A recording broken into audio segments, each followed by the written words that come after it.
Namaskar, sir. 1 minute, ma'am. 1 minute.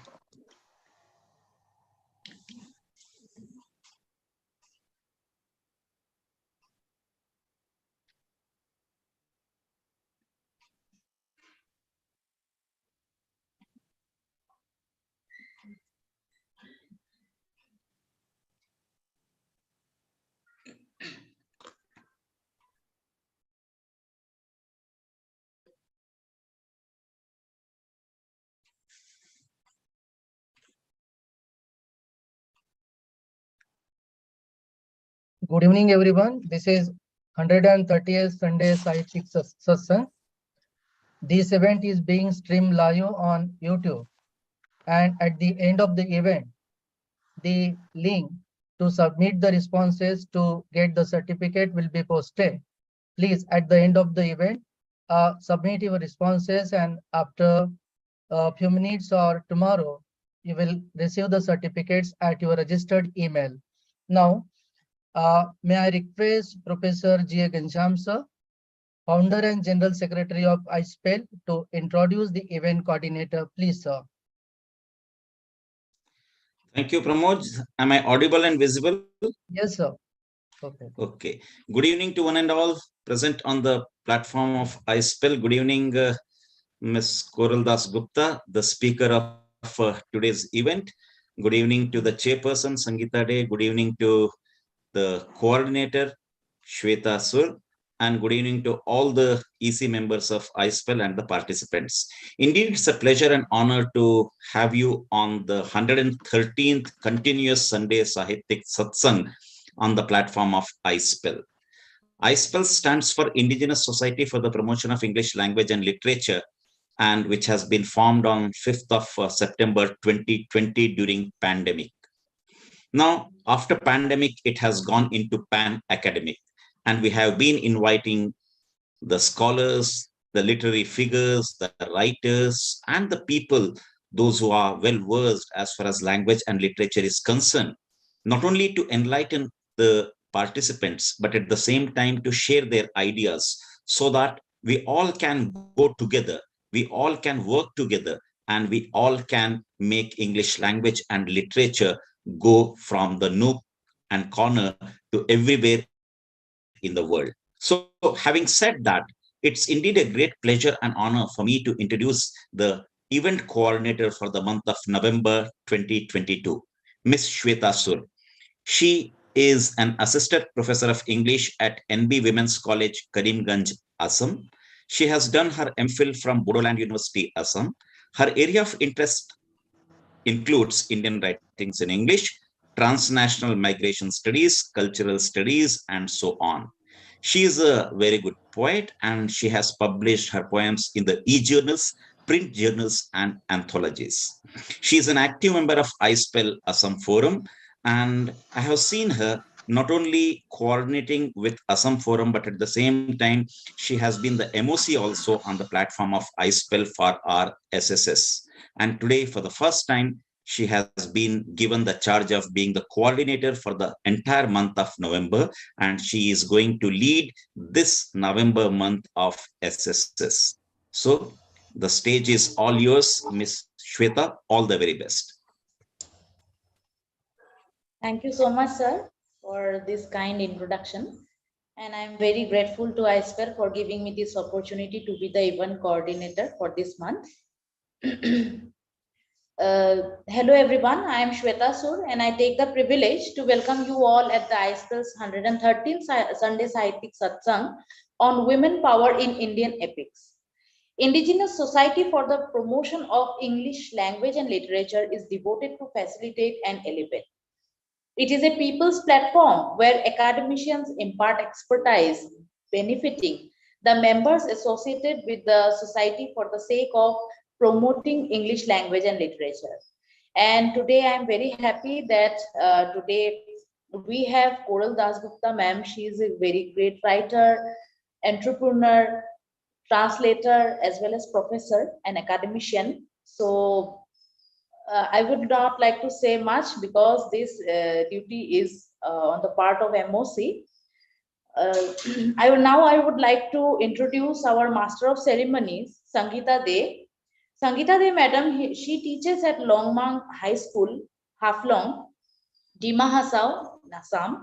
She is a poet, fiction and non-fiction essayist, a teacher by profession. She also has to her credit many poems and write-ups being published in anthologies, newspaper, including Assam Tribune and prestigious Telegraph also.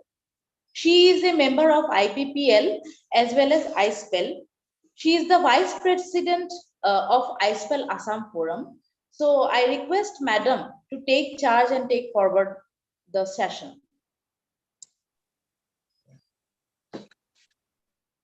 Thank you, Sweta ma'am, for this lovely introduction. Am I audible? Yes, ma'am, you are audible. So thank Yes, you, ma'am. Yes, ma'am. for this lovely introduction. Greetings to everyone here on this platform this beautiful afternoon. I'm honored to welcome each and everyone here who's present.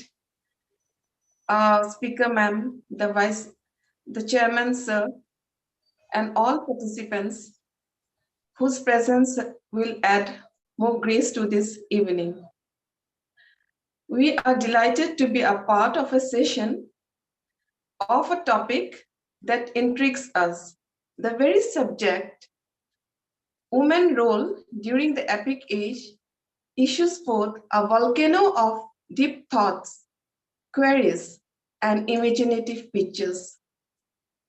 So iSPELL, Indigenous Society for the Promotion of English Language and Literature, with this motto, facilitated to elevate, was formed to bring together all teachers, scholars,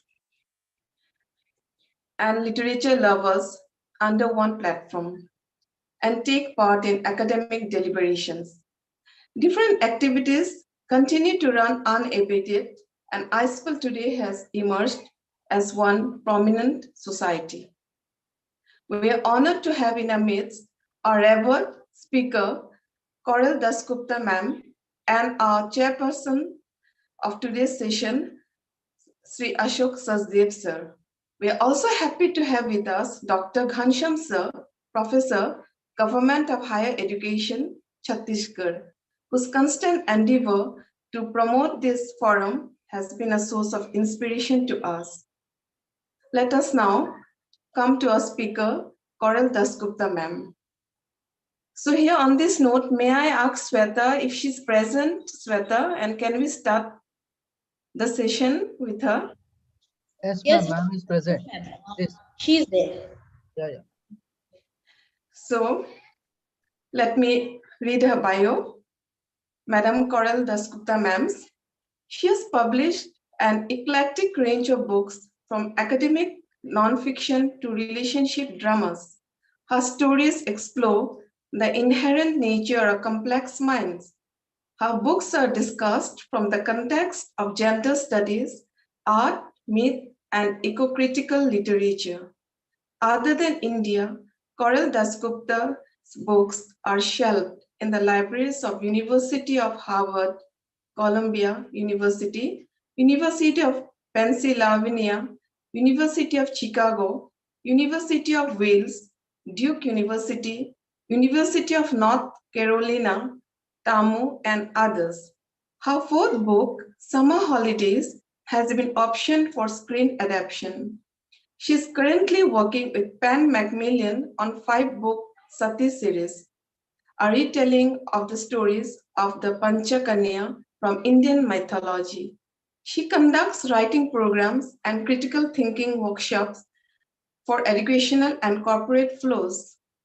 www.tellmeastory.beach, founded by Koral, leverages literature to design and execute extensive learning programs which inspire social engagement and behavioral change for inclusion and diversity.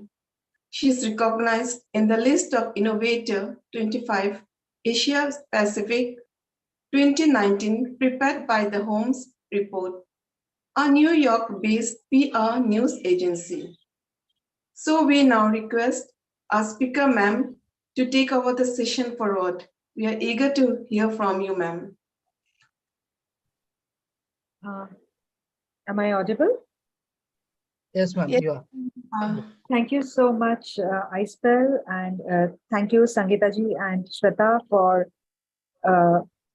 bringing me to this forum. It's a privilege to be here and to be talking to you, and I hope we are really happy to have you. it's my pleasure as well. Yes, ma'am, the pleasure is ours, ma'am. So I will put forward my thoughts in whatever way possible, but please know that I am not professionally, I am not a professor. I do take classes because of whatever little expertise I have, but then I am not qualified as a professor. So probably my way of talking could be a little different from many of you who are here. I will talk in the capacity of an author. Just to introduce where I come from, I am right now working on a 5-book series called Sati series. And this is about Panchakanya. Panchakanya are Ahalya, Kunti, Draupadi, Mandodari, and Tara, the 5 wonderful characters from Indian epics. And interestingly, when I was going through these 5 women, the life of these 5 women, or the stories of these 5 women, it struck to me that all these 5 women have had multiple relationships, and in spite of that, they are called the Mahasatis or Panchkanya. Kanya is translated by great scholars as virgins. And this little bit actually dispels the idea of women's purity. It dispels the idea of the contribution of body in the construct of women's purity. It simply says that the body probably has nothing to do with women's purity, and it is all about the life that the woman is leading and the choices that she is making in the context of greater good, or in the context of leadership, a word that I often use because I believe in it. So when I see the stories from those lenses, and I am writing the stories from the women's, I'm producing women's narratives where each woman gets to tell her own story, and it's her narrative. A lot of things, the way I had been told the stories, are flipping, and I am getting to see a completely different side of the story compared to what had been told to us. I get to see that often when we were growing up, a few stories felt extremely unfair to women. And now I see that the stories were actually not that it was told to us in a way that it sounded absolutely unfair and it sounded uncomfortable. As I moved on with my writing, one of the very strong decisions that we had taken was to name it Sati series instead of Panchkanya series. One, because Panchkanya is revered as the Mahasati, the 5 Mahasati. And 2, because Sati, the word, I come from Bengal, and Sati, the word Sati has a very strong political connotation there, where we have a history of burning women in the name of Sati in order to keep their purity, in order to restore their purity after the death of their husbands. And we have called that particular custom Sati. And here, so many years ago, we find the stories of 5 women who have been called Panchkanya by the texts, the ancient texts, the holy texts. And these 5 women have had multiple partners in their lives. And in spite of that, they are called the 5 virgins, or Panchkanya and Mahasati. So as I say, that it struck me that Hindu philosophy is way bigger than any kind of religious narrative building. And the philosophical narrative is extremely interesting and liberating, which are the stories that we didn't hear. I mean, we didn't hear the stories from that context, from that perspective, when we heard the stories in the childhood. So let me come to that a little later after I have established my point with some of the stories of lesser known women from Indian mythology. And I will tell you a little bit, I will tell you the stories in a way which will be very different from the way you had heard the stories in your childhood. And I'm not using the same stories from the books that I have written, because the books are already written, one. And second is, the books that I'm not writing has tremendous scope, and most of the characters in the Ramayana or the Mahabharata, they have they are immensely powerful and make some very, very interesting points simply with their existence or simply with their presence in their part of the story, howsoever small be their presence in the script. So one of the examples that I wanted to name was that of Jogmaya, one of my most favorite characters. Jogmaya doesn't have much presence. In fact, she just comes and goes in a flicker. And if you don't know who Jogmaya is, let me introduce her to you. When Kamsa was trying to kill all of Devaki's children, because it was said he had been told that the eighth child will be his killer. And after killing the seven, he reaches the eighth. And by the time Krishna was born as the eighth son, some magic had happened and Krishna had already been transported. And in his place, Jogmaya was brought in. So Kamsa comes and he finds that the eighth child is not a son, but a daughter. And Devaki pleads that this is a daughter, so please spare her. It was said that the eighth son will kill you and not the daughter. So why do you want to kill? But out of his fear, out of his insecurities, Kamsa did not hear and ended up, he tried to kill Jogmaya. And Jogmaya escaped his hands and flew out of the window. And before flying out of the window, she said that your killer is breeding somewhere and he will come to kill you. He's born. But he is not within your grip, within the circumference that you are, which is in your control. He's out of the circumference that you can control. Now, if you think of it, why did Jogmaya have to say this? She could have simply escaped with her life because she was already out of his reach and she was escaping from the window. And why did Jogmaya have to say this before going out? You see, when Kamsa was killed finally by Krishna, it was the end of Kamsa. But Kamsa had already waited for so many years, killing one child after the other, multiplying his sins with everything that he did. And his sins accumulating, he was growing more cruel, and he was living in constant fear that the eighth child will be the killer.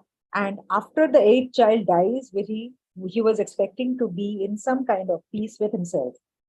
But Jogmaya practically demolished that peace and resurrected the fire of doubt, the fire of fear, the fire of cruelty, and everything else that she could.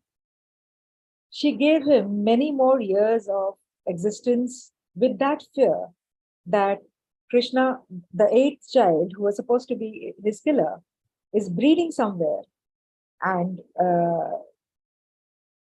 that child is not under his control. He cannot go and kill that child because he doesn't know how he can reach out and identify and do the necessary job. So we had often been told that Krishna punished Kamsa for his tremendously cruel means, but it was not Krishna who punished Kamsa. It was Jogmaya who punished Kamsa. Krishna killing Kamsa had actually given him the final liberation from years of staying in fear. And so Krishna had given him that moksha, mukti, from from the suffering of many years, the many years of fear, the many years of living in that tension of being killed. The punishment was actually given by Jogmaya. Now, such is women power, as long as you are open to look at the stories from the right perspective. Another story that interests me immensely is that of Hirimba, who was the wife of Bhima. And Hirimba is said to be the Rakshasi, or in some contexts, she is also called a tribal. But more importantly, Hirimba was she was an element of the wild.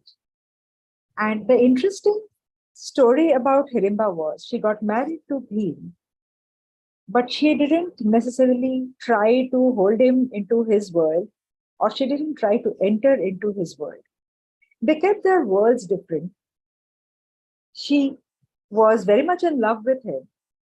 It didn't mean that since she was not entering his world or pulling him into her world, it didn't mean that she didn't own him enough as a wife. But simply, she kept the world separate for the convenience of everybody. Because probably her world was very different from his world, and the massive changes that would happen in the two worlds, she felt was not worth it. And hence the worlds were different.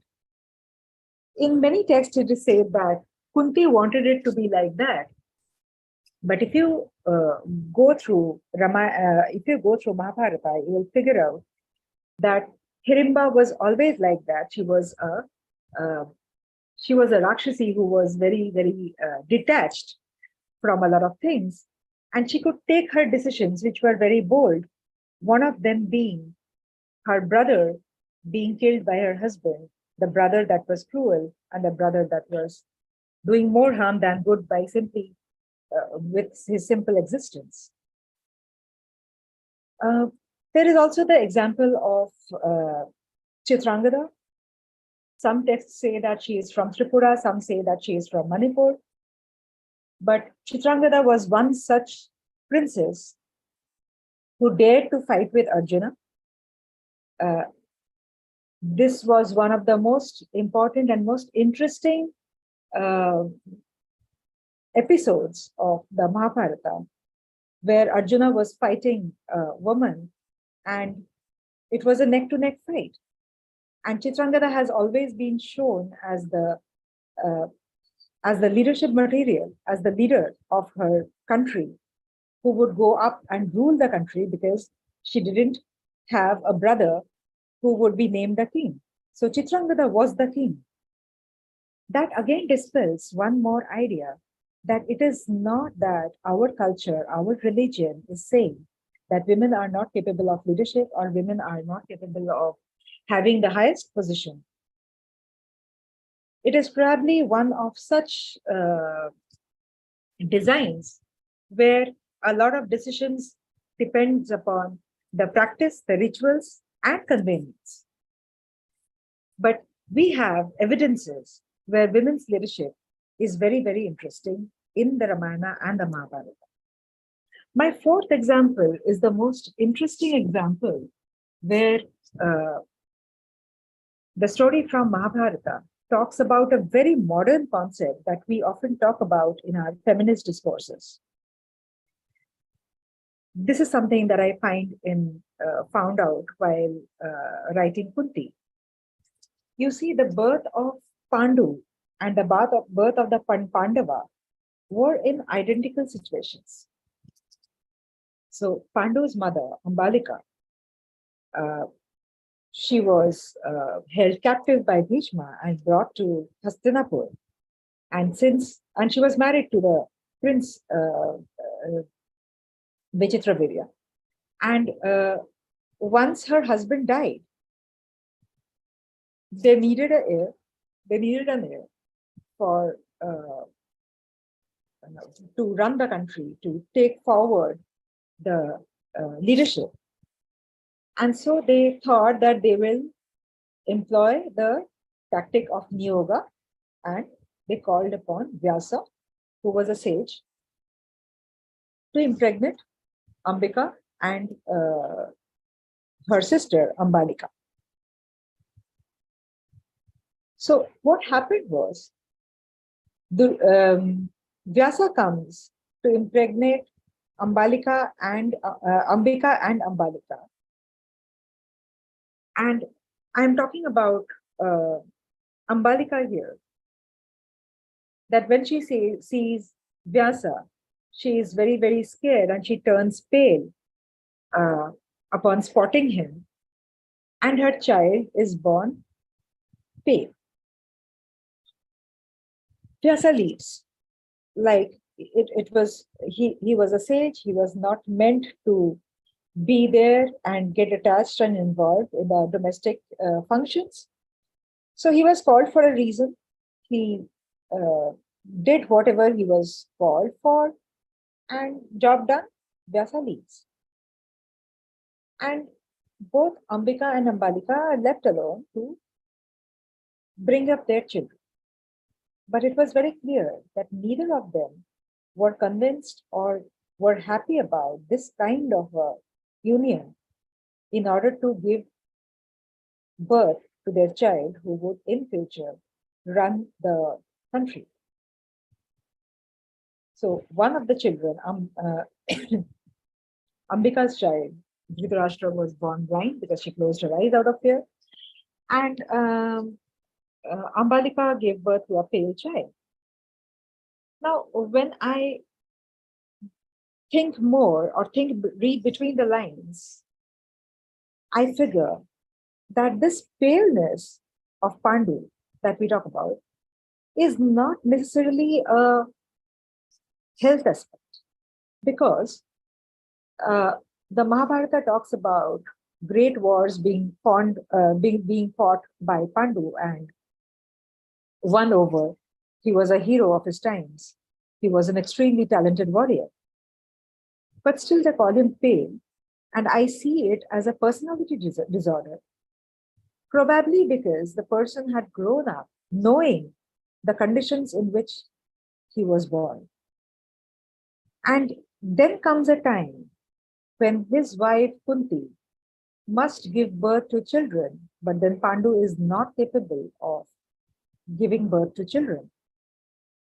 And so both Kunti and Pandu know that they will, once again, the family might go for niyoga of some kind or the other. And that is when they pull themselves apart, and Kunti tells Pandu that she has a gift and she can invite gods who will give her children. And Pandu accepts that as a better solution to the impending problem. And Kunti engages, and the Pandavas are born. The point that I am trying to make here is that between Ambalika and Kunti, the children were born under the same circumstances, but there's a huge difference between Pandu and Pandava. The Pandavas are the hero of Mahabharata, and Pandu has very less script space, and he goes into the oblivion eventually. And but interestingly, you see, once the Pandava are born, unlike Vyasa, Pandu had owned up the children and given his name, because of which they are called Pandava. And the first teacher of the Pandava was not Dronacharya, but the first teacher was Pandu himself, into warfare, into the using of arms. So though Pandu and the Pandavas were born under the same circumstances, the only thing that was different was the state of mind of the mothers. That one mother was not willing to go for whatever she was tasked with, and the other mother was willing, and everything was happening with her consent. And It is only today that we are talking about happy mothers having happy children. The concept was introduced way before in our epics. This brings me to another aspect of the storytelling, the stories in Indian epics, and that has a lot to do with what we have done as a society to the stories that we have heard. See, Indian epics were written at a time when learned sages wanted to send out certain,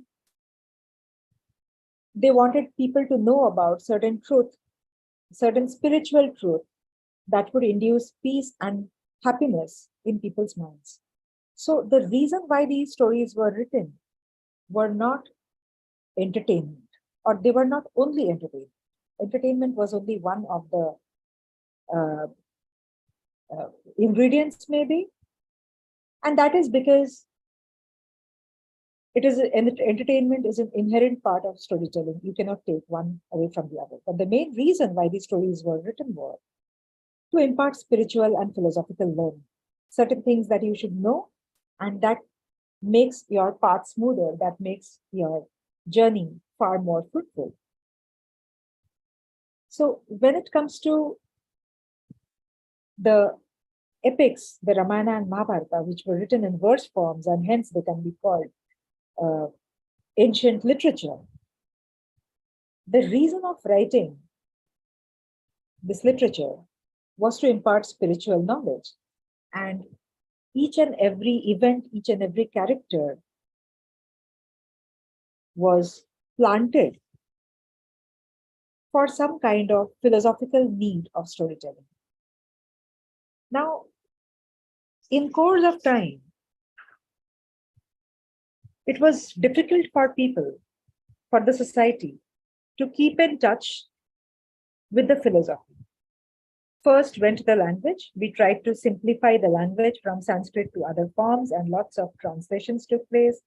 Lots of creative translation took place in terms of, dramatic presentations and translations and art and many others. All of these constantly simplified the stories from their original intent. So when you strip the main reason why the stories were written, it comes to you like a bare wall of bricks with the plaster and the paint off. So the stories that we heard in our childhood and the way we heard the stories, it probably made us feel that Indian religion and Indian culture prefers weak women who are not leadership material, who don't have the courage, who are weak, who need men to rescue them. And we heard them like that because the stories had traveled through various layers of patriarchy across various patriarchal centuries. And the stories were already stripped of the philosophy, which was the main ingredient of the stories. Now, without philosophy, when the stories were told, they sounded very, very uncomfortable and sometimes regressive. Putting across the stories in this way brought a lot of changes in shaping the gender equation of Indian society. One is the power issue. You see, probably, and this is not just India, across the world, the practice of women staying at home and men venturing out had probably started only for anatomical convenience and not because of the talent. So, but what happened after that was men were going out and meeting more people, and women stayed at home. Their world remained the small little world that it used to be. So men had the opportunity to face a multiplication of their network while women remained confined. And this decision had nothing to do with their talent, as I said. It was more about their anatomical convenience. But what happened is, when one uh, part of the society strengthens because of greater numbers and because of greater network, there comes a natural power equation. So the obvious takeaway from that kind of a power center, development of a power center, was that women were weak and men were the braver ones. And women were not capable of certain things which men were capable of. So everything, every kind of struggle, social struggle that we have, be it caste, be it religion, be it gender, be it nationality, they are, end of the day, they can be grouped under one common umbrella, which is the power struggle. It is the struggle of one group trying to establish power above other. Now, the moment you try to look at women's stories with some kind of the moment you try to distance women's stories and call them not worth the not worth it, or they are not good enough, or the moment you try to think of women's stories as as weak, the disservice that you do is not just to women but also men. How? It's interesting that you see all these words like men don't cry, haath mein churiya pehen rakhi, all these things, and there are many more. All these kind of words stem from the fact where you are trying to compare or insult a particular person with that of a woman and say that he is lesser than, he is being lesser in personality if he is trying to resemble a woman. So a very macho image of the man emerged as a hero, and the image of woman were inflicted with a lot of sexism, with a lot of unfair terminologies. And even if you take notice, you will find that most of the abusive words that are used in language, colloquially or otherwise, have something to do with women. So whenever you are abusing someone, you are actually abusing a woman related to the man. And more often than not, you are actually abusing the womb from which the man is born, if you are using those abusive languages. So when you don't understand, now this, I mentioned this as a part of this conversation because religious storytelling has a lot of impact and influence on the gender relations of a society, simply because religion is treated as faith, and we tend to think that God is absolute. So when we think God is absolute, and we have grown up hearing stories of a macho male God and a sacrificing female God, deep within us, it is embedded that women are meant to give, and they are not entitled to anything other than sacrificing for others, and men are entitled to receive everything. We grow up with that idea, and that is, this particular idea comes to us through the stories, the way they are told, through the stories of Ramayana and Mahabharata, with a very, very patriarchal narrative set in the way they are told to us. And then we have a million reinforcements of the same through the things that happen around us.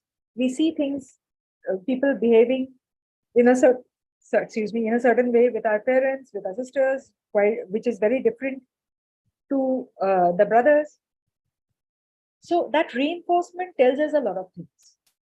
And then we grow up at some point of time and we come across this term called feminism, which sounds very cool. And we believe that we should show ourselves as feminists. But then that feminism is actually, we are going into it as activists, but not believers. At different contexts, we get to realize, or it comes out from deep within us, our patriarchal, our patriarchal base or foundation comes out when we are not careful in the way we talk, in the way we think, in the way we, address someone, and in many other ways. I will end this with another story, which is which I find is very, very interesting. And that is in the context of Urvashi's curse, when Arjun went to Indralok after rigorous penance.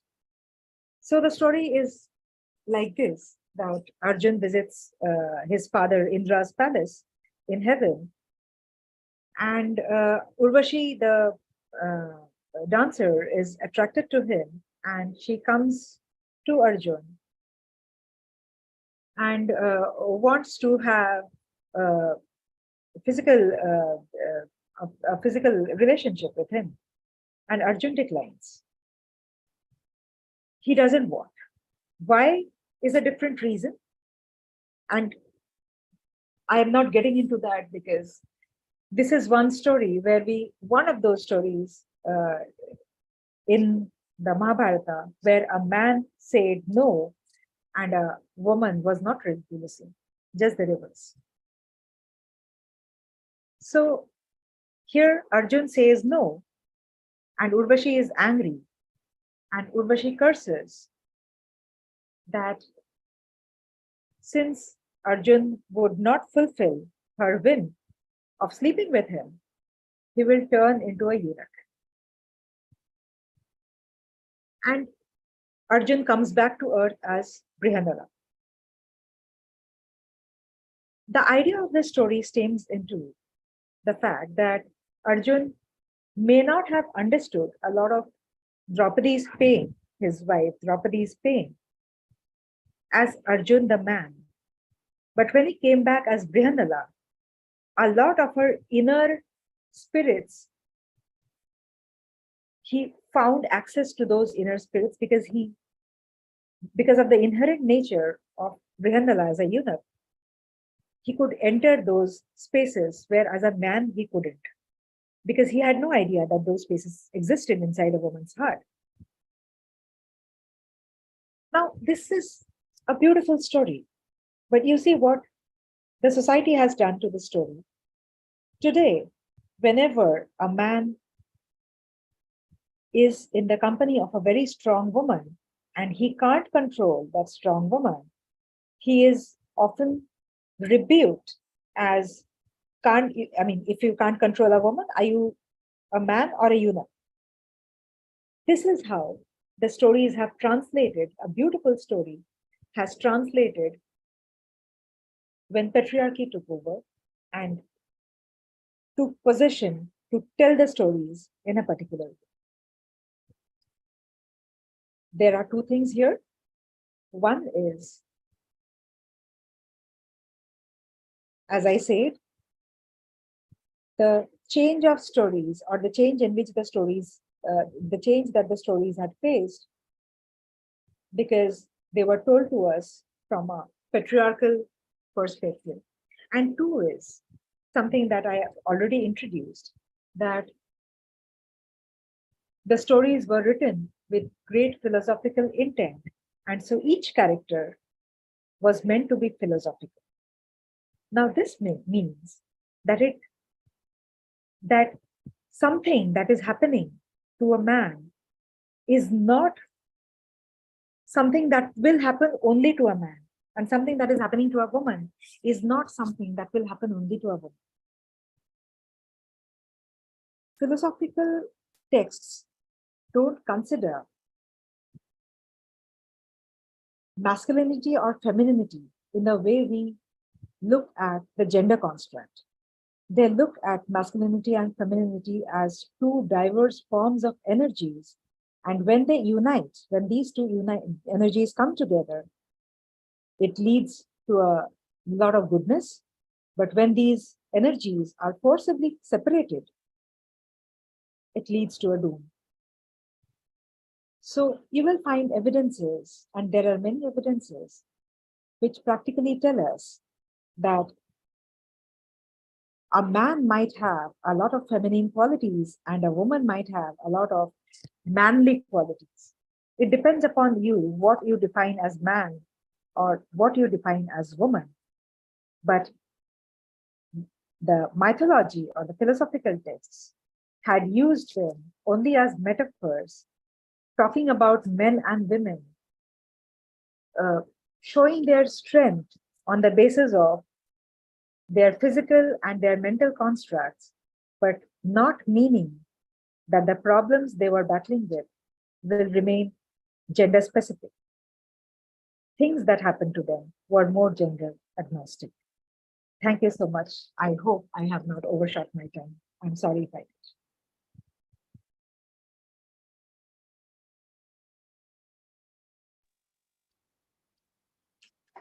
So thank you, ma'am, for this wonderful presentation on this enlightening topic that has opened several doors of knowledge to us. Surely this interesting topic in many ways is an eye-opener for us. We'd be happy to receive queries put to Koral Dasgupta ma'am from our participants related to clear any questionable shadows related to this topic. So if there are any questions. Hello, good evening, ma'am. Good evening, I am Prashant. Prashant Chakraborty from Agartala. Madam, I have a question for you, or just actually query, not question actually. I have come across your bio note, and I have seen that you have written one book named Draupadi, probably, and it was almost a bestseller like this. And I wanted to ask you about I have come across two characters written by, one is written by Mahashra Devi and the other one is written by uh, um, Chitra Banerjee in Palace of Illusion, and the other one is actually not actually the character taken from Mahabharata, but it is an adaptation of Draupadi in Mahashra Devi's. So uh, is there any similarity of approach that we find in those characters and that of yours? I have read most of what you said. It's not just these two. Sai Swarupa Iyer has done Draupadi, Pratibha Ray has done Draupadi. So everybody has their own ways of interpretation. And something that Chitra Divakaruni had told me after I had written Kunti, and it was very interesting, very nice of her to say that actually. She said that Palace of Illusions had probably come out in 1988 or 1992, I forgot, but it was written long back. So she had said that as time evolves, women's journey evolves, and the way men and women look at gender also evolves. So the way she said, the way I have written Draupadi would probably be very different from the way you had written Draupadi, simply because there are quite some years in between, and the understanding or the consciousness has evolved for better. So I wouldn't be able to. I mean, it would be unfair of me to in any way, compare my work with those of my seniors. But I do agree what she said, because one of my critical interventions in Draupadi's story is the role of Krishna. And I very strongly felt that we have misunderstood Krishna immensely in our consumption of Hindu religious system, and that has compromised Draupadi's story to a big extent. So I have worked a lot on understanding Krishna more as a god uh, in Draupadi's context. So that would be probably something that is not there in the same way in the stories that have been written before. Thank you, madam. My pleasure. Ma'am, Yeah. ma'am, while listening to you made me dwell on this aspect, and I would like to know if this is a fact, ma'am. The societal norms which is assumed rigid tones today in many areas of the Indian society have come all the way as being flexible adjustments way then. Ma'am, is this true? Would you just come again? Yes, ma'am.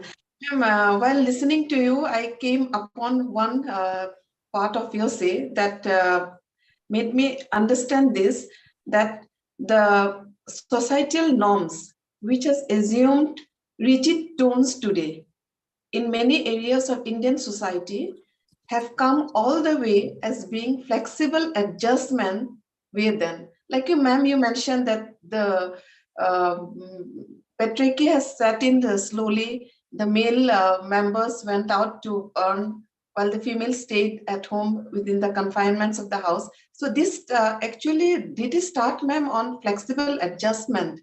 Whether this is true, ma'am? You see, uh, patriarchy had been a part of the regime since very, very long. It's not something new. It has been there. And for many centuries, the stories had traveled through uh, those, the patriarchal churnings. What I would also like to bring to your notice is, usually in Hindu households, the first stories that children hear uh, are the stories of Ramayana and Mahabharata. And these stories are told to them by their grandparents or their parents. Now, understand that the stories reach the children's minds, and that is, children's minds are totally fertile grounds where you are actually seeding your future. And that is the time when they hear the voices they trust. At that stage of life, they only know their parents and grandparents, right? As someone they should trust and as someone who is their own. And that is the time they hear the stories in a way which make them feel that the women committed mistakes, and because of their foolishness, great wars happened. And many people died in those wars. And the men fought those wars and emerged victorious, and they were great warriors and they were heroes.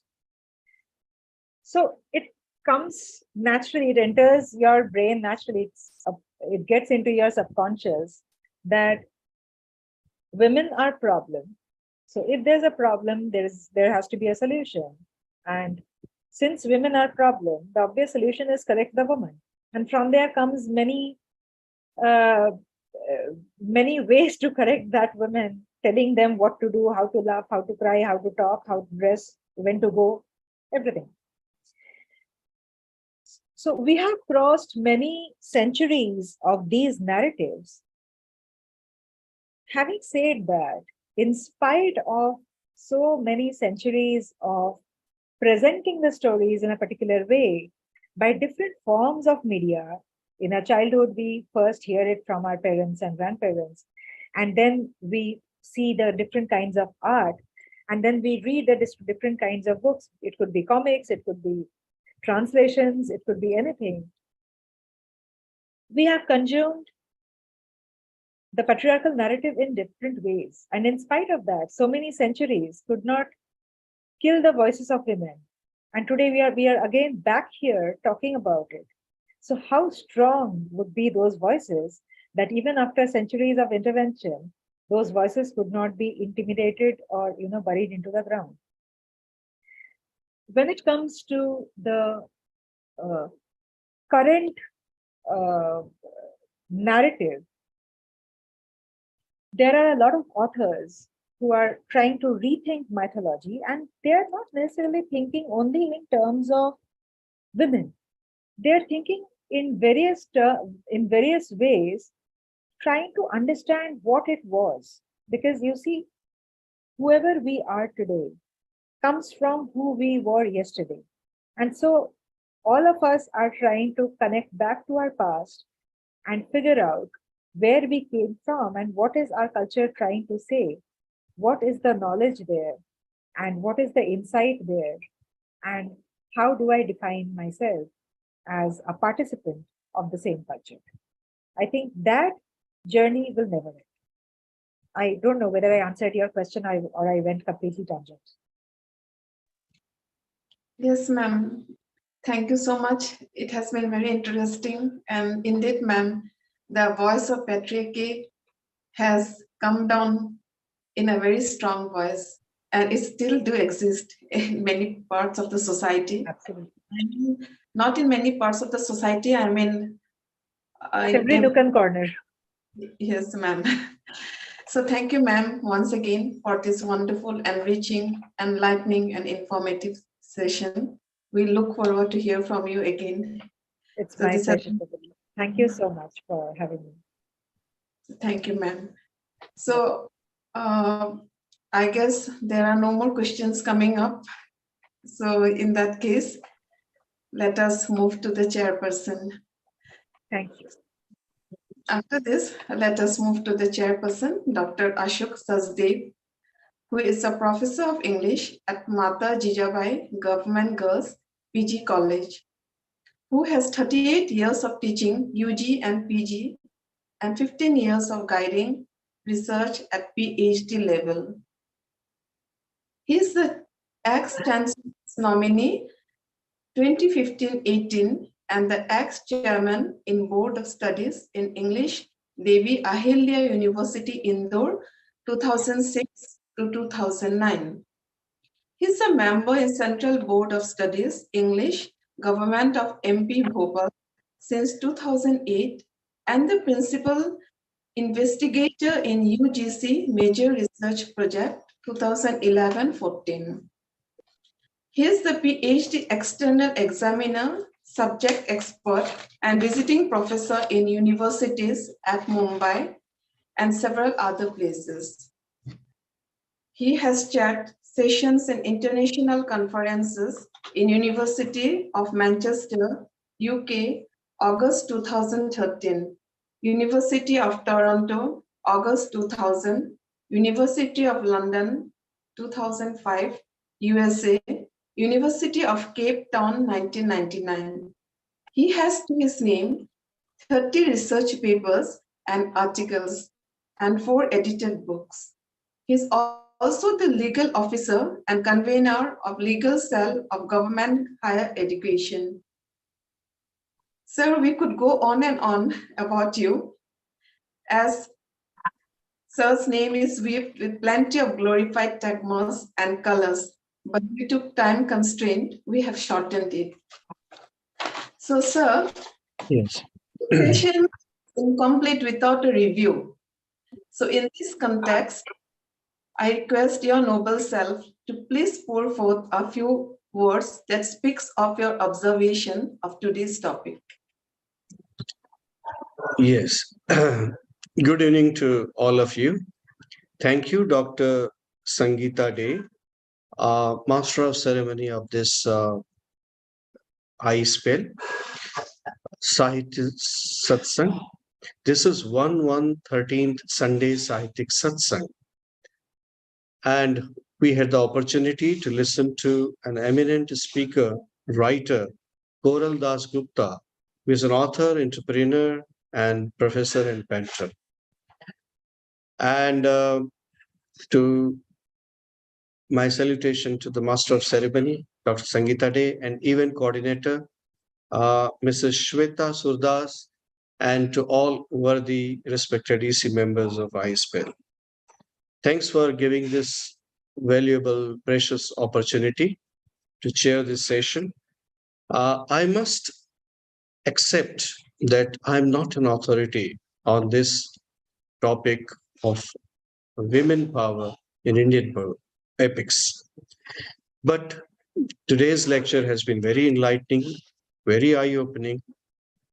It has been highly revealing, and the author has presented her perspective from the fresh angle of thought.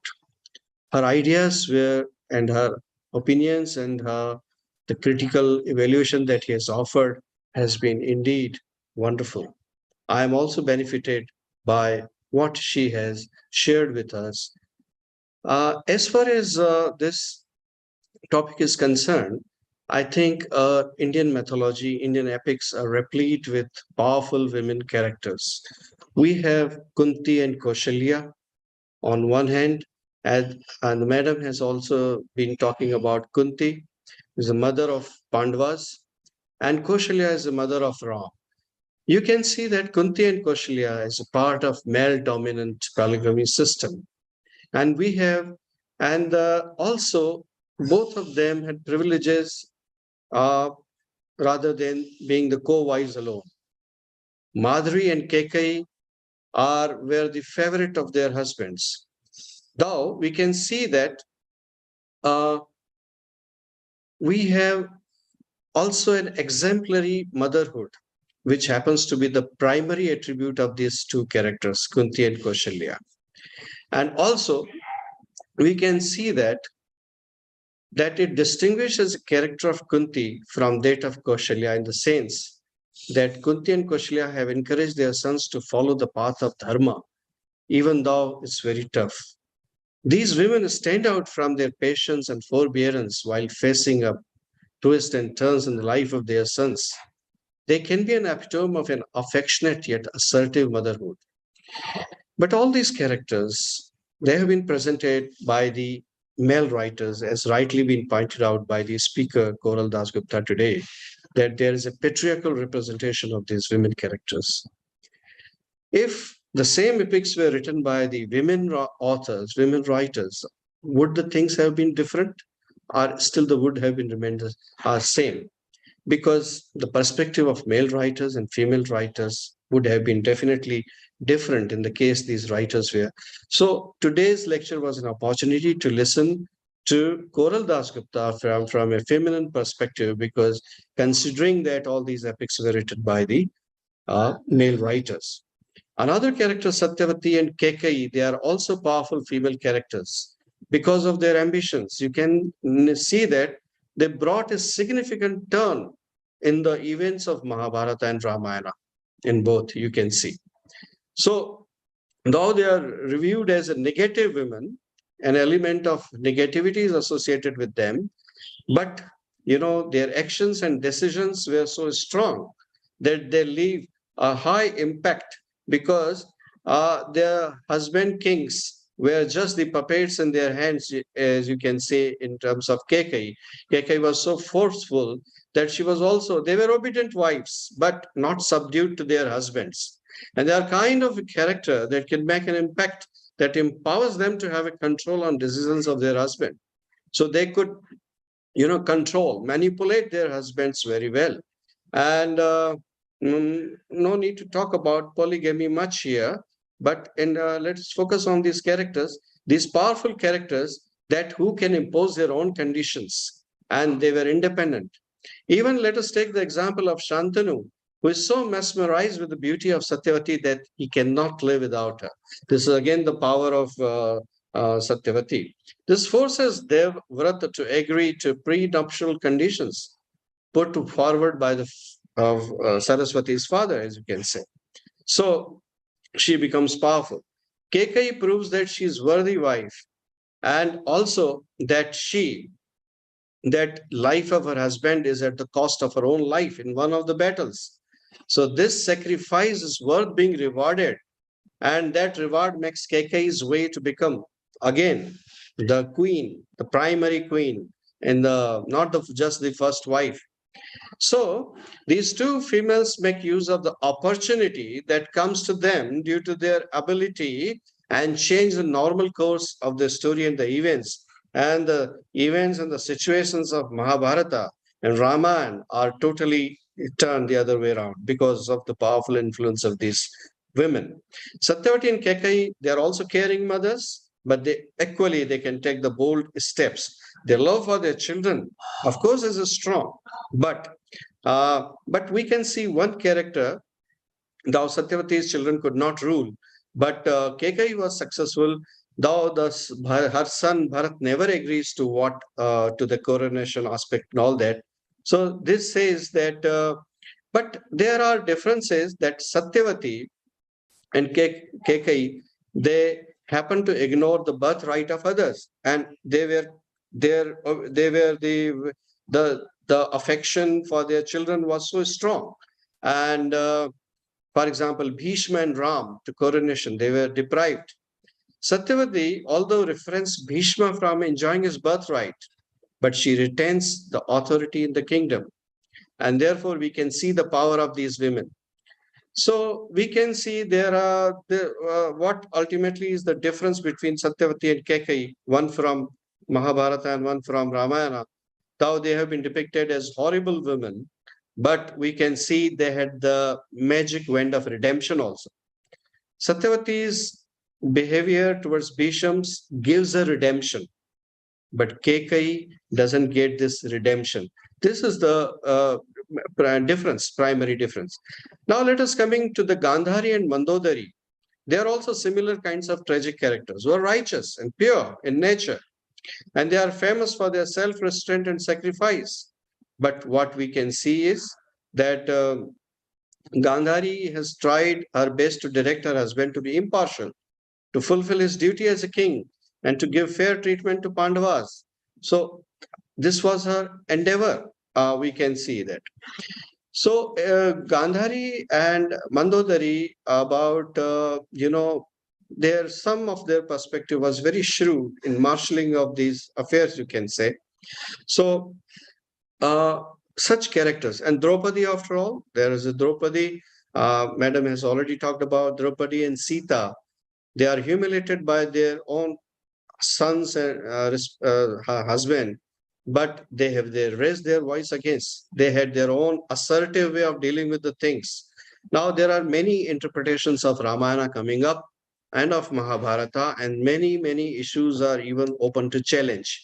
For example, the abduction of Sita and the fire test, Agni Pariksha, they are still being challenged by many of the critics. And Mandodari is considered as one of the 5 virgins, as Madam talked about, for her ability to redeem and rejuvenate. But Gandhari, who continues to rebel and reconcile, has not been very much appreciated in the society, as you can see. So this is how we can see that Sita, another is the depiction from the patriarchal male perspective, in the sense that Sita has been depicted beautiful and very slim and slender, beautiful women. But the other Kekai and other kind of women, they have been projected as heavy or something like not very beautiful. So here the perspective also creeps in, the male perspective. It's male or writer's perspective, we cannot say, because feminism again is not just associated with the gender or the sex orientation as such. It can be a woman can be not feminine, and a male writer can be a feminine while presenting the things. So again, there are many coming up. Now let us think about Surpankha, Ravana's sister. She suffered the worst fate, in the sense that Lakshman cuts her nose at the starting. But has Lakshman been reprimanded or condemned for this act of violence, physical violence against Surpankha? And then this again is open to interpretation. So, and she was depicted as a devilish woman or a demon, and she was shamed for her own existence.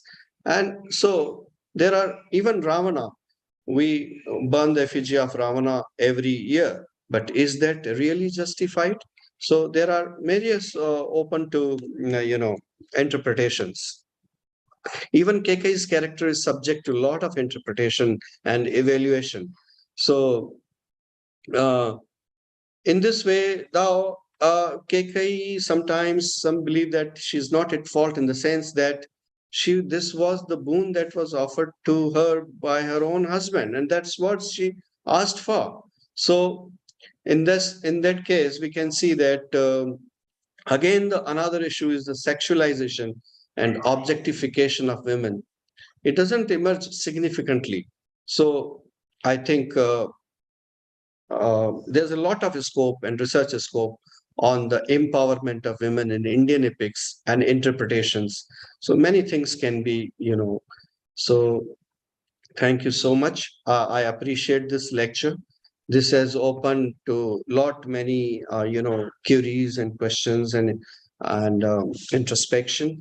So I congratulate a speaker, and I'm highly thankful that she has joined us today and has enlightened us with her SAGE conference and with her wonderful lecture. Thank you so much, Dr. Koral Dasgupta, and the master of the ceremony, Sangeeta Day, madam, and also the event coordinator, and to all the EC members. Thank you so much for giving this valuable opportunity to act as a chairman today on such a very vast, huge topic of which I'm not competent to talk about.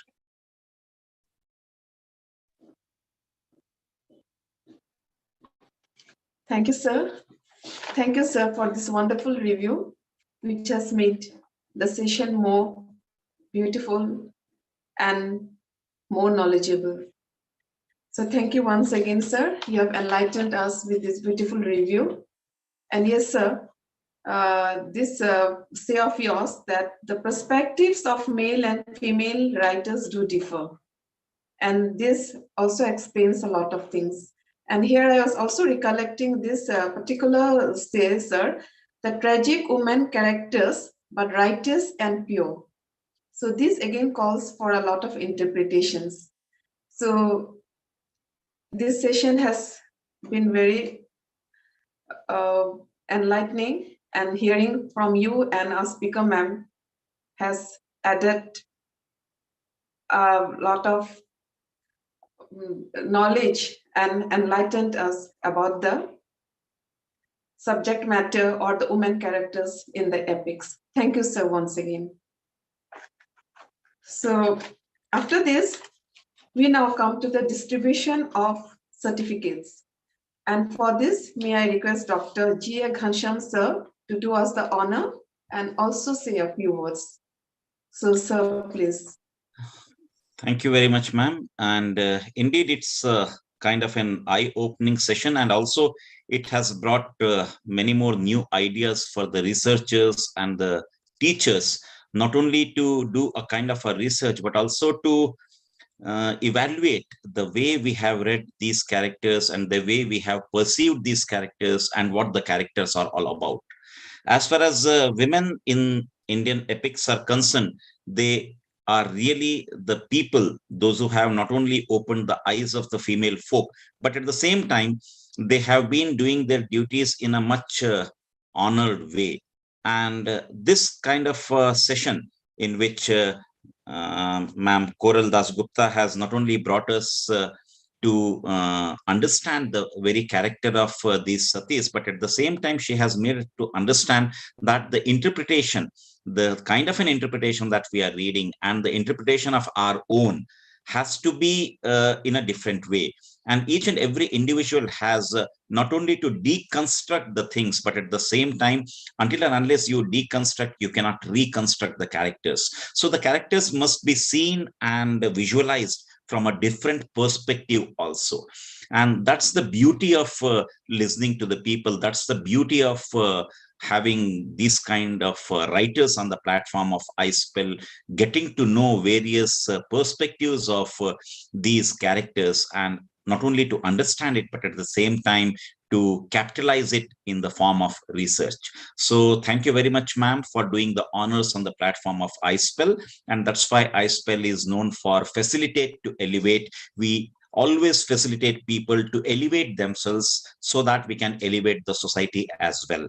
So Indigenous Society for the Promotion of English Language and Literature feels honored to have you on the platform of iSPELL, as this certificate is a token of love and gratitude from iSPELL to Koral Dasgupta, ma'am. Thank you very much, ma'am. Sir, actually, she has left because she had another meeting from 5 p.m. So she has left, but definitely she would be very thankful. Right.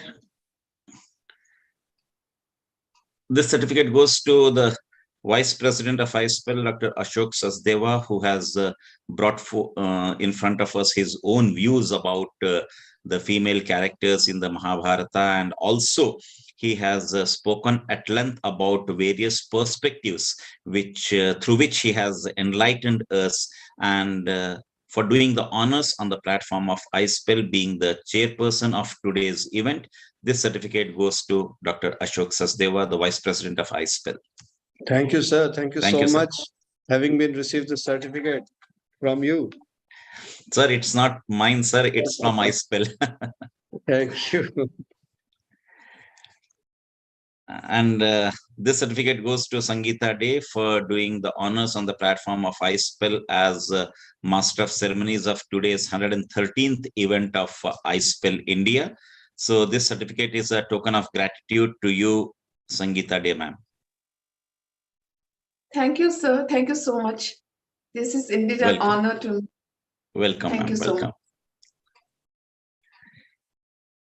So on the next Sunday, once again, we will be having another speaker with another chairperson and the Master of Ceremonies. So do join us for the Sunday Sahitik Satsang, and you can ping me on Telegram as Sham Iyengar, so you can join iSPELL and be the member of iSPELL. The link for the certificate has been shared by Mr. Pramod Dhengle on the chat box, so kindly fill the form and do obtain your certificates, and do join us so that we can facilitate and elevate the entire fraternity of English. Thank you very much. Over to the Master of Ceremonies.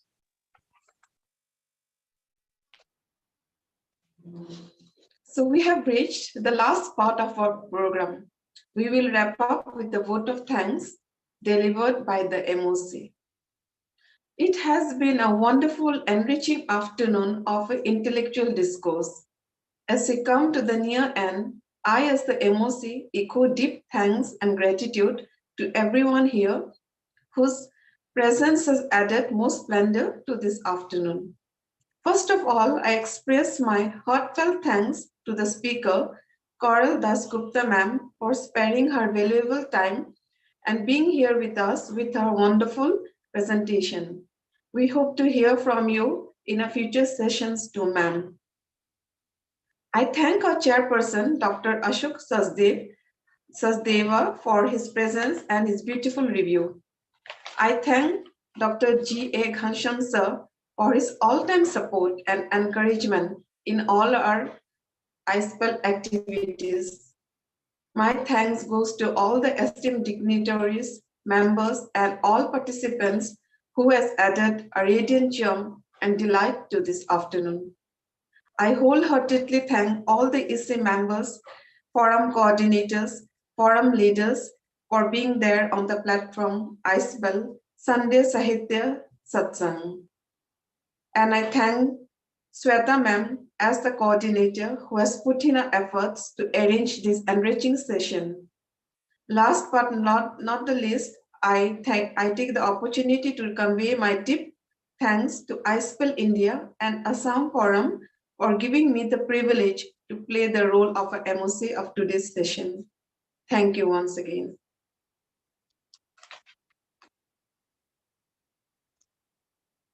Thank you and good evening to everyone.